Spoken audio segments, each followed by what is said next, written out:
बाद हमने पढ़ा बैच कोस्टिंग की। बैच कोस्टिंग क्या होता है? हम सिंपली बोल सकते हैं कि batch costing is an extension of job costing. ठीक है, अब हम मान लेते हैं जो हमारी जॉब पोस्टिंग होती थी कि हमें कॉन्ट्रैक्ट मिला छोटा मोटा, जैसे कि मैं सूट सिलवाने गई टेलर के पास, वो मेरी रिक्वायरमेंट के अकॉर्डिंग जो काम करेगा दैट इज़ जॉब पोस्टिंग, और उसकी पोस्टिंग करने के लिए वो जो पोस्टिंग की जाएगी वो कहलाएगी जॉब पोस्टिंग। ठीक है, लेकिन बैच पोस्टिंग क्या होती है? जब हम सेम नेचर के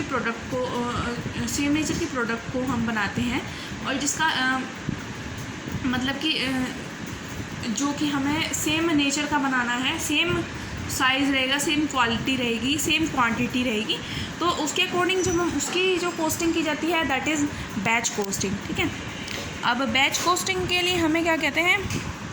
इसके लिए जो कोस्ट शीट बनाई जाएगी वो बेसिक प्रिंसिपल्स के ऊपर बनाई जाती है, जैसे कि हम सिंगल और आउटपुट कोस्टिंग में करते हैं उसी तरह से हमें इसमें बनानी होती है। अब उसके बाद हमने पढ़ी illustration 9।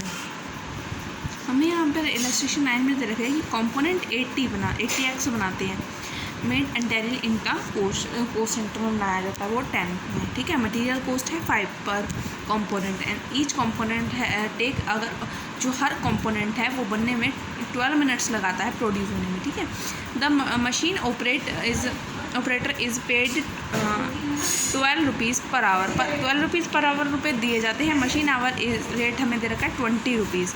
The setting up of machine to produce component 80x takes 2 hour, कि 80x को सेटिंग अप करने में कितना वो लेता है 2 आवर्स। ठीक है, उसके बाद उन्हें on the basis of the above information prepare करना है cost sheet, production and setting up cost both in total and per component, assuming that 10 components, अगर हमने 100 कंपोनेंट बनाए या फिर हमने 500 कंपोनेंट प्रोड्यूस करे। ठीक है, cost batch sheet for a batch of, अगर हम 10 कंपोनेंट्स के लिए बनाते हैं। ठीक है, अब हमें यहाँ पर हम सेटिंग अप कोस्ट अलग रखेंगे और प्रोडक्शन कोस्ट अलग रखेंगे। सेटिंग अप कोस्ट में हमें दे रखा है कि उसने बोला कि 2 आवर्स लगते हैं, 2 आवर्स। अब उन्होंने बताया था कि एक मशीन ऑपरेटर को 12 रुपये दिए जाते हैं, तो ये 2400 रुपये हो गए, 24 रुपये हो गए मशीन आवर। अब उसने बोला कि मशीन आवर रेट हमें मतलब जितने घंटे उसने काम किया उतने घंटे मशीन चलेगी, तो 2 घंटे चली, और मशीन आवर्स ने हमें 20 दे रखा था, तो ये हो गया 40, तो टोटल हो गया 64 setting up cost. Production cost में हमें बोल रखा था